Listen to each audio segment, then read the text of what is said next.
We are so pleased to bring Terrell here. Tonight's guest is an associate professor of sociology at the University of California, Santa Barbara. He's an urban ethnographer. Dr. Winder's research areas include race and ethnicity, sexuality and sexual health, qualitative research methods, and education. He is currently completing a book manuscript. Is that old? I think that's old. Yeah, that's the book. I have another one. They gave me an old This one. one is done. First edition on the title. It's all good. This one's done. All right, so it's done. So scratch that. His health products on the impact of HIV on black men who have sex with men have been published in AIDS, Patient Care, and STDs, the Journal of Racial and Ethnic Health Disparities, and the Journal of Medical Internet Research. Please welcome Dr. Terrell J.A. Winder.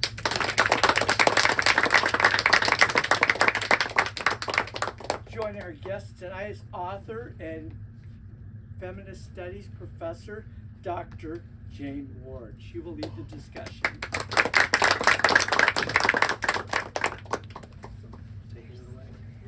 Okay, I think Jane asked would I read some of it from the beginning, so I figure I'll read at least the preface to start us off before launching into a conversation. So, preface, learning to be black and gay. The first ball that I ever attended was in Los Angeles. I'd grown up in Baltimore and remember adamantly refusing to be involved with anything house ballroom related. As a teen, one of the parents in a burgeoning house in Baltimore, whose name escapes me here, explained to me that I should join his house to have a gay mother and gay father. When I asked him what a gay mother and father were for, he explained that they could guide me and tell me what to do with my life. I replied that I already had two parents, and I definitely did not need two more people trying to tell me what to do. So, in my own ways, I had internalized the limited and stigmatizing messages about my own community. At that point in life, I was not out or even sure about my sexuality entirely, so I rejected something that seemed like a step just a bit too far into the life. Even in college, I continued to avoid certain elements of gay life that I deemed too much or too far out there. So I was no longer living home in Baltimore and was exploring all that New York City had to offer, but I still found myself carrying the negative sentiments and stereotypes of certain parts of black gay life. Coming of age in New York City meant learning about local organizations for LGBTQ people that I did not know of when I was in Baltimore. Classes about queer theory and LGBTQ studies, school clubs and organizations that focused on both my racial and sexual identities, and a chance to just be. When I finished my undergraduate education at Columbia University and told my close friends that I would be going to UCLA, I did not intend to study anything related to sexuality at all. Yet once it became clear that this was the path of my research, one of my best friends told me that I would finally need to attend a ball if I truly wanted to understand all of black gay life. Although I was reticent, I soon realized that he was very right. It was at my Los Angeles field site, Uplift LA, a community organization with a strong connection to service in the West Coast house ballroom community, that I finally attended my first ball. I entered the space and greeted the few people whom I had come to know over the short time I had spent there by that point. I was immediately fascinated by the level of production that went into the event. I also quickly learned that I had no idea what was going on or what to expect. I had seen the canonical film Paris is Burning, but things were much different from that film from over 25 years ago. Ultimately, I ended up on stage, sitting near the judges panel and handing out the trophies to the winners. As each category progressed, I learned more and more about the ball and more about myself. I learned to let go of some of those things that I had almost forgotten that I learned to feel about my own community. I began to wonder what my life would have looked like if I had a community organization like Uplift LA in Baltimore, or if I had chosen to join a gay family or lived in a city with a dedicated gay neighborhood that was known worldwide. These ponderings became the backbone of this project as I sought to understand how black gay men came to be in the City of Angels. For me, this book serves two purposes. One, I hope to illustrate clear examples of how stigma, discrimination, and prejudice can be navigated successfully for young black gay men who might find themselves looking for answers in these pages. Two, I hope to make scholars and researchers of stigma reconsider the destigmatization enterprise and to problematize how we approach ideas about combating stigmas more broadly. For these reasons, some of the things that I detail in the book will not seem exactly novel or new. Instead, they are evidence of the enduring and ongoing struggles faced by Black gay men and other communities of queer people of color. Yet, instead of just giving in to the imposition of stigma and shame, I offer a way that some young Black gay men taught each other and me to reject the burden of stigma no matter the cost. It is my hope that this book inspires more of us to do the same, and that for people looking to ally themselves to stigmatized communities, they learn what will actually contribute to meaningful change. It's the preface. Thank you. And thank you for inviting me to talk with you about this incredible book. It's so good, and you touch on this a little bit in the preface, but one of the things that stood out to me is that you started this research in 2012, which actually feels like a totally different time. And so I'm wondering, we'll get into the content of the book, but I'm wondering if you could take us back to 2012 and your life then, and you start doing this research. And you also, you touch on it in the preface, but it really is a thread, it feels like, throughout this book, which is that, you know, this is a personal book for you. You're really growing and learning as you're doing this research. And so I guess the question maybe is, when you think back to that time when you just started this work, what stands out to you now from your current vantage point? Yeah, it's a great question. I think for me, like I say in the preface, I didn't think I would be doing a project on sexuality at all. I had started off a project thinking that I would be looking at out-of-school time programs. And the organization that I was interested in and ended up at said that they service folks who were 14 to 18. And when I got there, everyone was like 18 to 30. So I was like, well, okay, I think this is a little different. I'll also say I talk about in the book a little bit that for me, when I got to LA, I thought I made the worst decision in my life because I had left New York City and I got to LA and I was like, I have no idea what's going on here. I hate it. This is, everything's, you gotta drive everywhere. I can't do this. It's terrible. Why did I do this to myself? And so looking back, it was really, you know, I feel like I learned a lot in New York and like had come into what it meant to be Black and gay in the world in New York. And I always joke that even when I was in undergrad, my first trip to California, I was a McNair scholar and went to a McNair conference. And during that conference, there were some women who were also McNair scholars, and they were like a little too friendly to the point that I was like, am I gay? What's happening? Like, it was like, am I not gay in California? What's happening? Like, I thought, I was like, I'm doing this wrong or something. But the mentors of the McNair program at the time thought it was hilarious. And so they enjoyed the whole conference just like trying to watch me squirm out of everything. But I feel like reflecting on where I was at the start of this book, it was really an opportunity for me to think about, I don't think I had ever considered what it meant to grow up in a majority Black city where we didn't have community organizations in the same way, or I wasn't part of those types of spaces, how that would shape what I knew. And so learning throughout the process of the book how different folks were navigating that in LA was illuminating to me, I think, at the time. So I think one of the most powerful and like pretty game-changing arguments that you make in this book is that we really need to be paying less attention to the stigmatizers, as you say, and more attention to the way that stigmatized groups find self-worth and self-love. Like what are those processes or pathways? Why? Could you share a little bit about why you think that's such an important shift? Is it still, would you stand by that in this particular moment politically?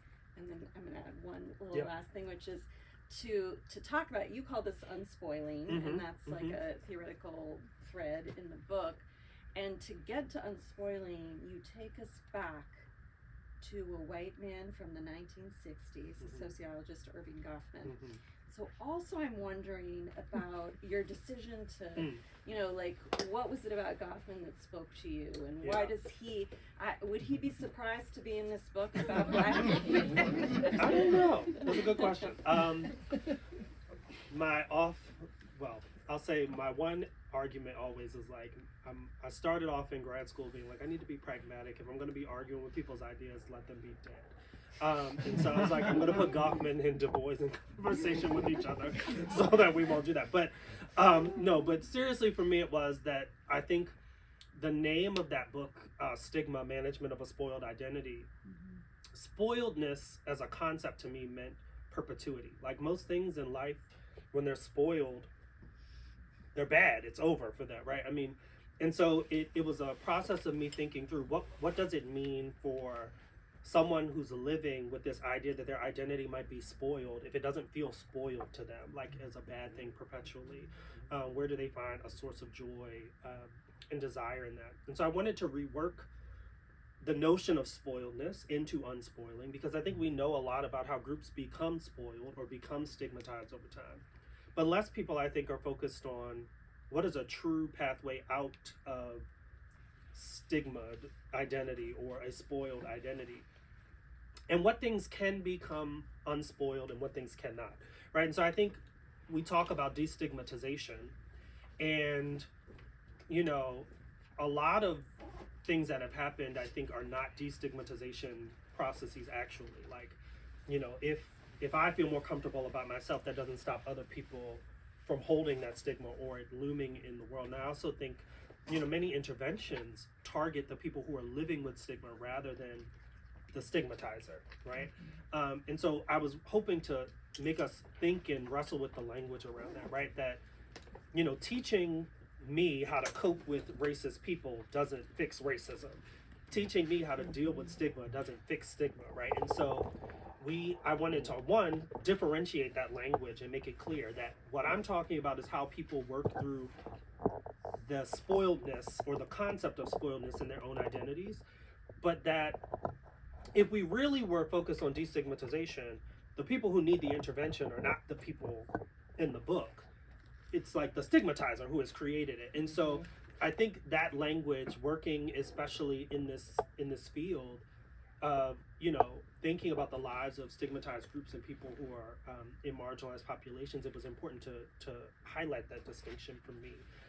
And I do still stand by it. I do think that my goal is hopefully that we get to a place where, you know, I kind of say, you know, destigmatization is great, but actually my priority is like that people feel comfortable about who they are. Like destigmatization to me is like the secondary goal to making people comfortable with, you know, living with their own identities and their own skin. And so, you know, until we get there with a mass campaign, I don't think our destigmatization campaigns actually target the people they need to target. I know every single person here is going to read this book, but just in case somebody doesn't, the book's kind of organized around these like different pathways to unspoiling that Black gay men in LA pursue. And there are a lot of them, but what are you open to highlighting one of them maybe for folks? So I think, so the way it's organized is I talk about the stigmas that people are experiencing in the beginning and how people came to realize our identities are stigmatized. But the pathways that I kind of highlight for unspoiling are community organizations, right? So a place where people can learn as a community, media representation, and then chosen family networks. So the one I think I would highlight probably that's most universal, I think, is probably media representation. And part of it is because I think, for me at least, media representation became the very clear way that every person who ended up in the organizational space had seen some version of themselves or a bad version of themselves on TV. And so I focus in the book on the show Noah's Ark, which is the first scripted TV show that's dedicated to the lives of Black gay men. It's set in LA, so it works perfectly. And I think the best example that came up constantly in the work around this is that young Black gay men who were not from LA saw Noah's Ark, and many of them were teenagers. So the show came out in 2005, 2006. They talk about watching the show with their finger on the last channel button and, you know, at home being like, oh, I don't want to get caught. But some of them say, I moved to LA because of Noah's Ark. I saw this show where these Black gay men are living their lives in West Hollywood. They're out and about, and that seemed like where I needed to be. And the Black gay men who were growing up in LA were like watching it going, that is not West Hollywood, or like there are not this many black gay people in West Hollywood. What is this place? And so this mix of fantasy and hope and, you know, the dream that people had about what it could be really shifted, I think, people's movements, both within LA, and they also propelled people to this, you know, kind of transplant city of Los Angeles, where people were like, that's where I need to go, right? Like they portrayed, you know, LA as this like black gay mecca, and people were like, oh no, that's not, you haven't been, you didn't know. But if you're growing up, some of the folks are like, I was in Kentucky, it seemed like way better than where I was. And so media representation helped them to kind of sort through maybe a possible future for themselves about, you know, where their identities would be more accepted. This question's not on my list, oh, yeah. But did the gay men in this study change your mind about LA? Oh. Kind of LA attached, so. Oh, did they change my mind about that question from you? Like, did I still think I made the worst decision of my life? They did change my mind. I think over time, I think I got to understand LA. I think in the same way, I think in most cities you learn like what pocket of where it is for you. That was what mattered to me. And I think when I started of course at UCLA, in UCLA grad housing on the west side, being like, I don't really know if this is gonna work for me. I like the beach, but like not that much. And I was like, no. And then I learned over time as I met more people and went to the community organization, and I actually ended up moving. My community organization was located in downtown Los Angeles, so I actually moved closer to there. So I ended up moving from grad housing over to like Echo Park, Silver Lake, and spent the like last 3 years of grad school over that way.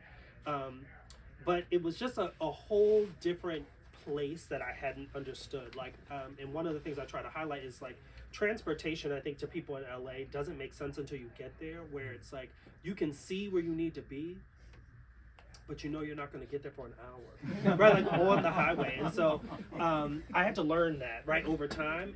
And so I think working with them and learning, seeing LA through their eyes and what things they were doing, where they went and how they moved, definitely helped. Yeah. So I don't dislike LA. I mean, I went back to New York and came back to California. I'm in California, right? And so I do like California. It grew on me a lot. Yeah. Well, I have one kind of follow-up question to that, because gay LA is very understudied, actually, and many longtime activists and queer archivists and so forth in LA talk about this, how, you know, LA is often written out of U.S. queer history. We know that race, gender, class have everything to do with how people survive discrimination, how queer people survive discrimination, and how they find community. But what is also the role of place? Because LA is really a character in this book. So you touched on this, but I wonder if you have anything else to say about what what these men, they flock to LA maybe because they saw Noah's Ark, and then they encounter a very different kind of place, for better or for worse. But how would you describe the character that is LA in this book and in their lives? Yeah, I think I would say in general, a lot of work we do often doesn't take into account place specificity to the level that it should. Right, that like the place is making us. I like, what Japonica Brown Saraceno's book, right? Like how places make us, right? And like this idea that like where you are is actually shaping the choice you're making about how you're calling yourself or how you understand your racial identity or those things, right? And so for me, LA is, as much of it is the backdrop. One thing that they loved at NYU Press, they kept saying like, oh, you're telling an LA story. I'm like, okay, whatever that means. But it is an LA story, right? Because it's about understanding how different parts of LA were changing while I was there, what that meant. I think the demographic shifts in LA constantly changing. LA, even the one I write about here, is not the same, right? I always joke and say that, by the time the book comes out, it's a history book, right? It's it is a document of the time, right? And those people some of those folks are no longer in LA, or they've moved.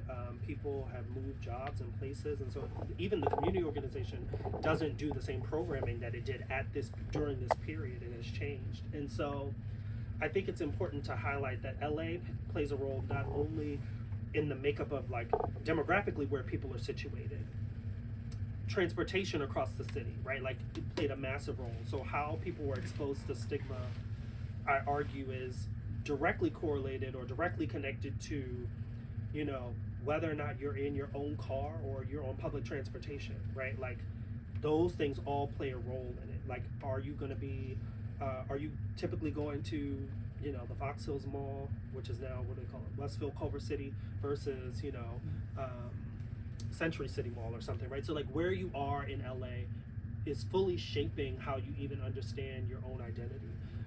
And my last point about that is like, as I talked about in the preface, which is like, you know, growing up where no one questioned whether I was Black my whole life in Baltimore, and then only when I got to cities like New York and Los Angeles did people start asking me things like, oh, are you, like in New York it was like, oh, you're Dominican, and I was like, no. I was like, thanks, but I'm not.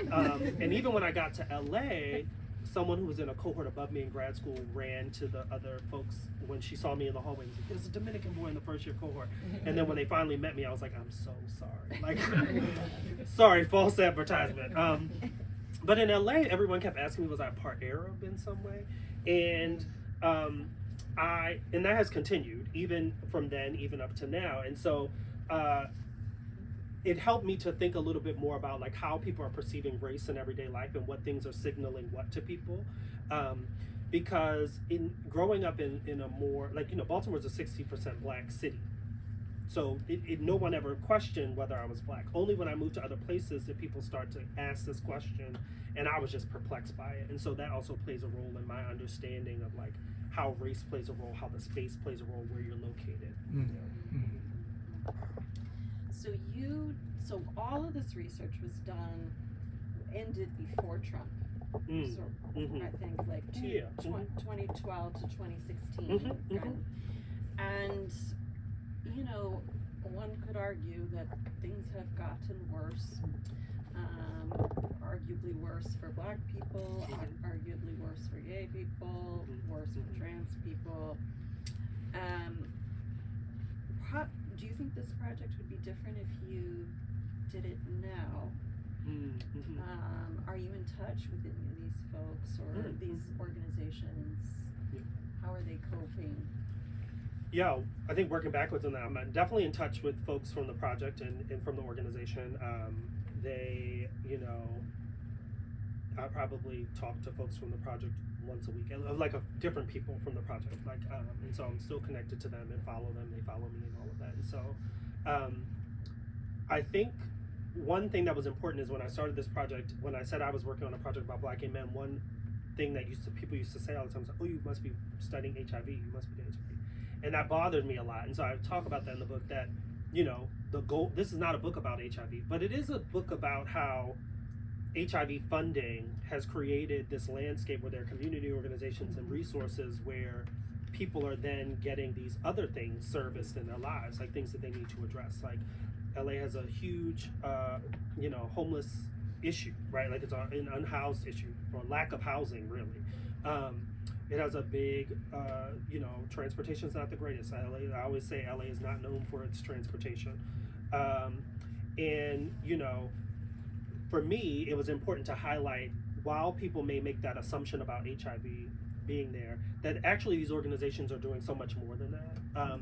And I think especially in this time, in this moment, where we're seeing all of the grant fundings being cut and, you know, the changes at the CDC and NIH and all of it, it like is directly impacting these community organizations where they're not even able to do as much as they were doing, which was already precarious, right? Even prior to that, right? Like it's like you're fighting an uphill battle, right? Like chasing something you can't see and working at it. So it took a long time I'm thinking specifically that during the time I was doing this project, that was when they were first rolling out some of the studies about PrEP, like pre-exposure prophylaxis for HIV care, and how do you convince people to take a medication every day when the language is, if you get HIV, you only have to take one pill a day. But if you don't want HIV, you can also take this one pill every day, right? And so it'd be like watching that, like how do they navigate that in the landscape? Now we're like, who's paying for the medication? Can you get it? Can you not get it? And so I do think it has gotten worse. I do think that it was important, though, for me to say that, this book comes out at this time that chronicles all of the things and all of the different ways that organizations and media and chosen family can work as social support to help people navigate those issues, because there were challenges then. These challenges now are maybe bigger, but why it's important for us to fight back against them, right, is key. And so I want people, and I tell the folks of the community organization that this is an opportunity to say, here are all the other things we're doing that we're not paid to do, right? And related, like the HIV funding helped them to keep the doors open, but they're doing so much more. And so it was important for me to highlight that point. Mm-hmm. Yeah. Let's talk about family making. It's such a beautiful thread in this book, and it's so I feel like sociologists have called this fictive kinship. But basically, we're talking about queer families. Yeah. And one of the things that stood out to me as I was reading this was that this kind of family making strikes me as a really good example of one of the queer innovations that probably all people could benefit from, especially right now, that everybody needs, and that could be one of the very things that saves us if we could all do it. Are you comfortable with that idea? Like, do you see this as something that is like specifically a queer and maybe even queer of color cultural formation, or do you see it as something that is part of a necessary intervention in the way that we take care of each other? Yeah, I think of it kind of I'm of two minds of this, which is like, one goal for me was to reclaim the concept of like gay family, which was, I think we've moved to a space where now when people say gay families, they think of two queer people who got together and are creating a family. And that's like very prescient, because my best friend just had a baby like last week, and I'm like, that's exactly what we're talking about, like gay family. But gay family, when I was growing up, meant something different. It meant the gay family you had created, the people who I said, I don't need a gay mother and a gay father. And so it was important for me to highlight that, one, we don't lose that's what gay family originally meant, right? And that there's a legacy there. Also, that,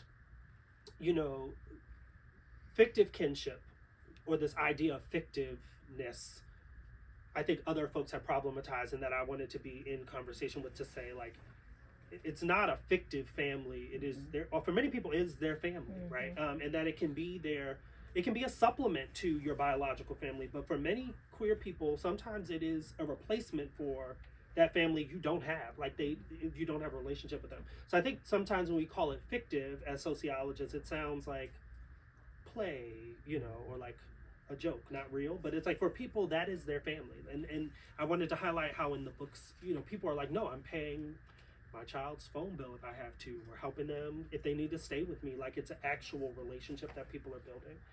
So I do think that was core to why I wanted to highlight that as a role. I do think there are things that we can learn from that, right? Just as general people. The question, though, is this something that's supplementing or replacing your family in some way? I always say that my biological family can teach, biological family teaches you a lot, right? That's like our primary socialization pathway. Some people don't have that. And so I don't think you have to be queer or queer of color even to create a social support network for yourself. Now, whether you call them family, choice, right? We have choices in that. I always joke, one of the young guys in this book, as part of being part of the community organization, I was given like 3 mentees at one point. I can't remember, maybe in year 2 or something. And, I've followed him year over year, and he's, been graduating and doing all these things. And one day, I think I went to his graduation a year ago, and he was like, you're like my gay father. And I was like, now this is so interesting, because for so long, I'm like, and also like you're like 2 years younger than me, which is also like this, this thing. But how, like, what role do you play, and what title people give people is a key thing, in part of that. The other part that I wanted to highlight is I think a lot of what we know about at least queer of color family making is in the house ballroom scene. And I think we think of it as this rigid structure of like, you're in a house, this is your gay mother, this is your gay father within the house. But I wanted to highlight that actually, for some people, it cuts across that. Like, so there were some people who were not in ballroom and their parent was in the ballroom scene. Or someone who was in one house and they're like, but this is my gay mother in that house, right? And so I think we think of them sometimes as like structures that are like closed in some way, but I wanted to kind of blow that up a little bit and open it up and say, you don't actually have to be in a house if you don't want to be. You can just get a gay mother and gay father, right? Well, I have one last question before we want to open it up to other folks. So you mentioned that you are working on a new project, Oh, yes. and I wonder if you'd like to share with us, what's your next writing? Oh, that's a great question. One, I have too many projects always, so all the students know this who are here working with me. It's like too many projects. So one example of a project that's ongoing right now is I have a 5-year project that was an NIH-funded grant to look at in LA how place is shaping where people are choosing to get HIV prevention and treatment care, and what plays a role in that. So it looks first at the connections of some of the historical policies that have shaped where people are located. So we were looking at things like heat exposure, police involvement within that neighborhood, and then looking at the connections with how that impacts the choice of care, so the geography of care in LA. We just started year 3 of that. We were terminated and then we got it reinstated, and so we're starting an intervention to study whether or not knowing where things are in LA, like how your personal map will impact how you choose to get care. And so that's one thing. The other project that I'm working on, I did 109 interviews with Black, Millennial, and Gen Z practitioners of Africana religions in the U.S. And so with a community collaborator, we are working on that book project together as a collaborative book. She has a book called The Book of Jujube. And so, we were like, I'm envisioning it like some of those like crossover books where someone's like part of the community. Maybe what's the best example of this? Modern Romance or something where like, Aziz and Eric Klinenberg are like, we're gonna do comedy and sociology together, but this is more like spirituality and sociology in that way. And then I have at least one other project where the data is already collected, which I imagine will be the other book project, which is looking at how families after the 2023 decisions from the Supreme Court talked about paying for college.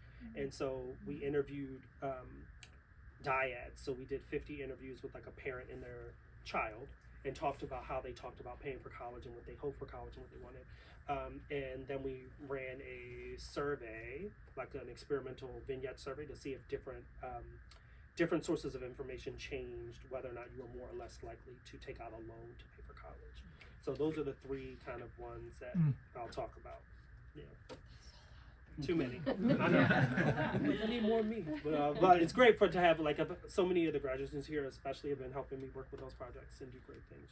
Shout out to Tristan, who did a lot of those interviews for the religion project. Yeah. All right. Well, let's open it up. Yeah. Yeah.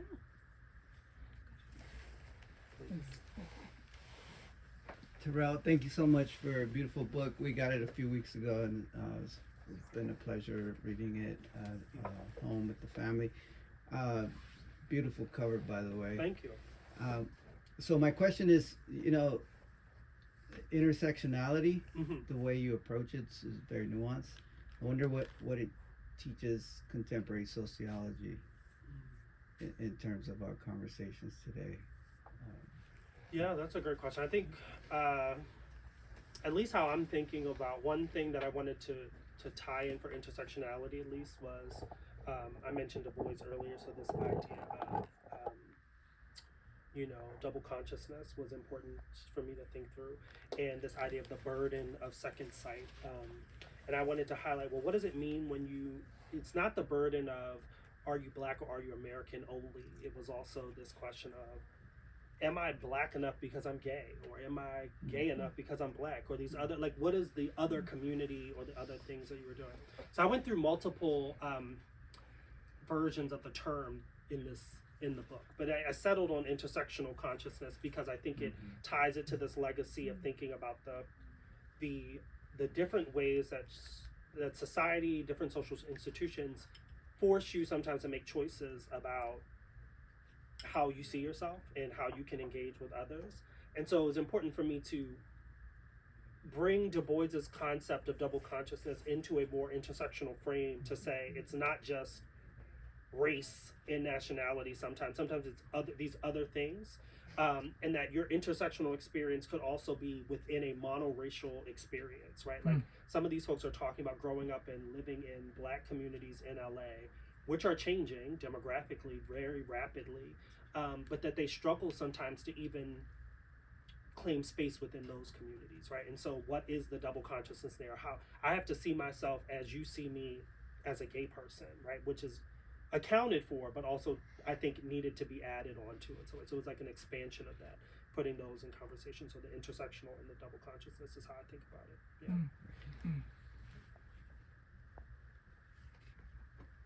Yes. Please. Hi, my name's Anita. I'm visiting my friend Mika, and enjoying your talk. Thank you so much. I am a Texan who studied LA Chicana queer activists intersectionally, and that was 20 years ago. And I am resonating a lot with your project. I'm wondering, one, because people from LA love LA. So the way that you talked about LA, did anybody ever ask you, or did you ever ask yourself, like, should I be writing about like this LA, like about LA? Like, did it make you more or less objective, subjective, that whole old conversation? Yeah, I don't know. It was interesting to hear you talk about LA. I fell in love with LA and live there now, Long Beach actually. And I also want to know if you interviewed any black queer people from Long Beach. Yes. Because that's a big queer space. Anyway, I have lots of questions for you, which I can talk to you later, yes, maybe. Yes, it's an interesting question. Did I ever feel? I don't know that I ever felt like I shouldn't be writing about LA. Insofar as I think, yes, there are a lot of people who are like very LA proud. That's where they're from. No one ever suggested that I shouldn't be because I'm not from LA. But I also think because LA also has a lot of transplants that are so like I say in the book, I saw over 250 probably black gay men come through the community organization. But I would say the subset of them that I saw, the vast majority of them were a much smaller group that came all the time. And some of them were native to LA, some of them were not. I didn't get that. No one kind of pushed back on it. I think they were all like, yeah, okay, that's fine. It's an interesting question you bring up, because one project I didn't mention that I had started before all of this, and I'm still doing, but I just haven't gotten to, is a project in New Orleans. And I was doing a similar project to this, interviewing black gay folks in New Orleans. And I wasn't originally setting out to do that project, but they all knew I was writing this book about LA. And so my friend who's from New Orleans started telling his friends, Terrell's going to do a project on us. And I was like, okay. And then I would go back, and every time it would morph to like, he's writing an article, he's going to do a book about us. And so I was like, I think I finally actually have to do this. So I did start interviewing, and this is like right before COVID started. I spent time there and did about 20 interviews. Nice. COVID started, and I had to pivot somewhat, because the other long story behind that is not only COVID, but we had the AB 1887 law in California, where you couldn't use state funds to go to certain states.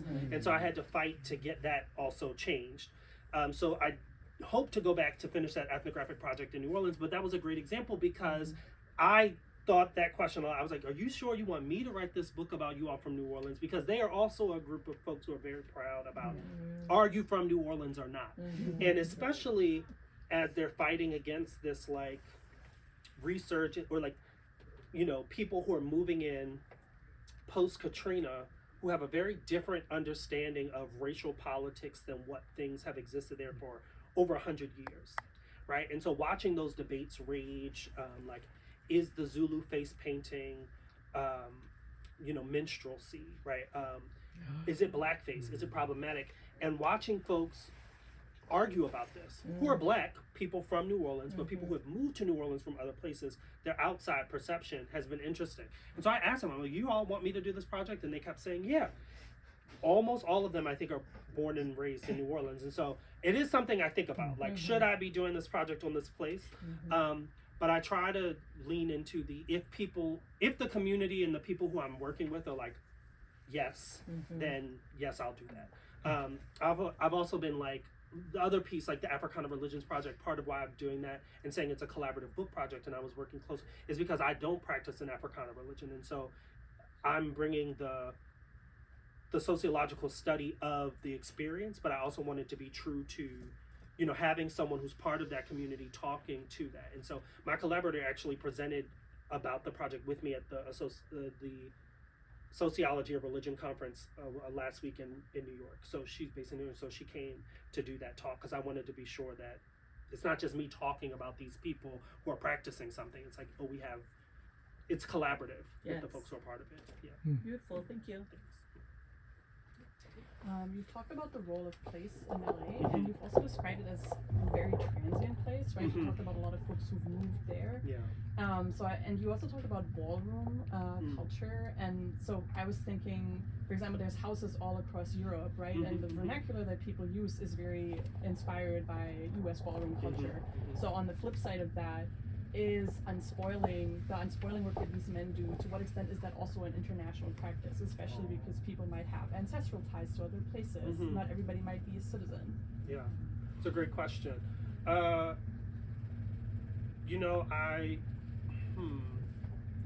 It's a great question, and it also makes me think of a question someone asked me at the New York book event I did like a week ago, where it was kind of the tension between when practices go international or global. And I always think back into Paris is Burning, when Willie Ninja's like, I want to go to, these other, and like ballroom has become this international phenom that now there's all this cultural debate about whether or not, like, who can practice ballroom and who can't, right? And so I do think that my hope is that different communities in different places, the pathways that I laid out here are, I think, unique to this population in the way they were playing out at the time. Like the reason I looked at media was because media kept coming up. The reason why I looked at chosen family is because chosen families kept coming up, gay families kept coming up. But I don't believe that those are all of the pathways to unspoiling, and I don't know that all populations would need or think of the same pathways in that way. So Noah's Ark, I think, is a great model of unspoiling for Black gay men in some way. A media representation, though, for like trans women, to me, would be like Pose, right? Like the more contemporary version, because it's one of the only shows that is depicting trans lives with people who are living as, like, who are trans people, actually, right? Like, we have a lot of previous examples where, classic, show, like, I'm thinking of, like, what's that, Boys Don't Cry or something, where that tell stories about trans lives, but that actually don't star trans people. And so I'm always interested in, like, depending on what population we're talking about and where, are the pathways the same? And so I think that international element is true. There were some folks here who had international ties, and I write a little bit about some of the multiracial folks in the book, like people who identify as multiracial, but they also all identified as Black as well and saw themselves as more Black than other racial groups. There are a lot of reasons behind that for each individual person, but it's a great question I have to think a little bit more about. So first of all, congratulations on the book. And Jane, you stole my thunder because I was going to ask the question about location. But as someone who, I've lived in New Orleans, my family's from there in New York, I wanted to ask you about this new project. I'm really excited about it. Do you anticipate including women in your next project in New Orleans? I'm thinking about that because as someone who's lived in New Orleans and I have family from there, I wondered if you felt like you could expand it, because the arguments you're making are so important, and since it is intersectional, I'm wondering what difference that would make if Yeah. you opened it up to include women. And my other question was about age. Mm-hmm. Because you said that initially you were going to work with this younger age. So how are you thinking about generational cohorts Yeah. and like Gen Z, and now we have Gen A, Gen Alpha Yeah. for your future projects? Yeah. No, that's very good questions. One, I think the gender question, I'm always like, do I open up to other gendered groups Well, like collaboration women? is what I'm thinking Collaboration about. is one piece of that, right? The other one is kind of the New Orleans project is a great example where I was like, I did not set out to do a project in New Orleans. I was going to hang out with my friends in New Orleans. And then they were like, do this project on us. You're writing about Black gay life in other places, but it's different here. And so I do think, and even since before I started this project, I'm thinking of one place where I knew like there was a Black lesbian night that was happening in New Orleans that since has stopped post-COVID. Or like it was happening. And even the places where the guys who I had originally interviewed were hanging out originally, they no longer they are there. There's like one club that like is constantly there. That's that's been there. I do think it could be interesting to open it up when I get back to that project and to think about it. But I'm also thinking through like they don't really hang out together, which is interesting. So it would require a particular ethnographic approach where like you're seeing what's happening over there versus over here, because actually the Black gay men and the Black lesbian populations are not together. So here's something interesting for you to think about, and because it may be kind of like the Southwest experience where you have groups using the same space at different times. Yes. Because like I know anthropologists have looked at this where you have Blacks and Native people and whites using the same space but different days in the week. It's kind of like San Francisco with the bathhouses, where the women, we would go to this Japanese bathhouse at a different day from the men, right? Yes. Yes. So that's it is a another way. thing. That is a thing. But I'm thinking, in particular in New Orleans, the example that comes to mind is like there's one Black gay club.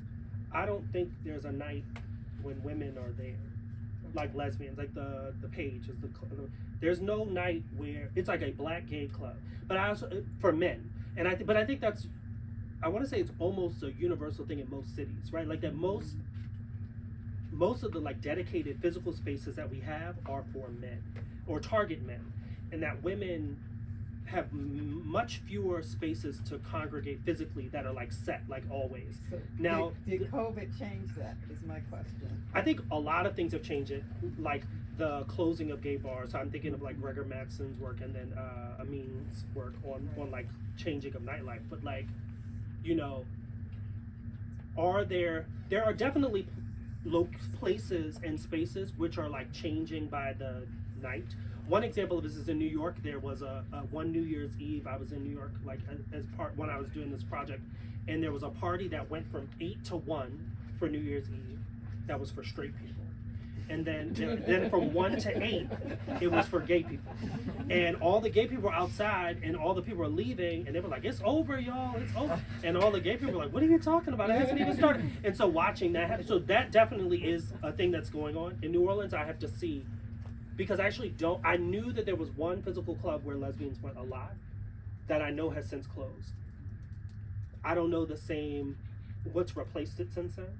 And I think it also relates to this question of age cohorts for both of those, which is like, in New Orleans, the project is also looking and dealing with this, what I've been thinking about is like, there's a missing cohort of people who got displaced during Katrina, and many of them are now moving back. And they're kind of in if they were in high school or something, they're like in their 30s now, like, figuring out what's going on, reclaiming this. So there's a missing generation almost. And then in the LA project, generation absolutely matters. So the guys I'm writing about, like when I mentioned Noah's Ark, they were watching it as teenagers. A lot of times when I've been giving talks about the books and encountering different people, they're like, I was in college, or I was older when this show came out, or I was younger and they didn't see it. And so I do think you have to take into account that there are different generational cohorts. In LA, there's also more than one organization. So a lot of the guys who I would say were an older cohort and maybe more stable, like had more stable jobs or were like professional careers, they didn't go to Uplift LA. They went to a different organization. And there were other organizations. in some cities there's one organization. LA was interesting, and so is New York and places like that because they have more places. So it's like, oh, those guys go there versus, go here. I think the return migration is going to be really interesting for you. Yeah. For New, I'm excited. New Orleans. I'm gonna get back to that one. Terrell, I just want to check. Were you saying one more question? One more question. Okay. Great. Awesome. Yes. Hi, Violet from the Sociology Department. I'm currently doing some research on the expansion of Chosen Family, kind of how it's gone mainstream in some ways. Mm-hmm.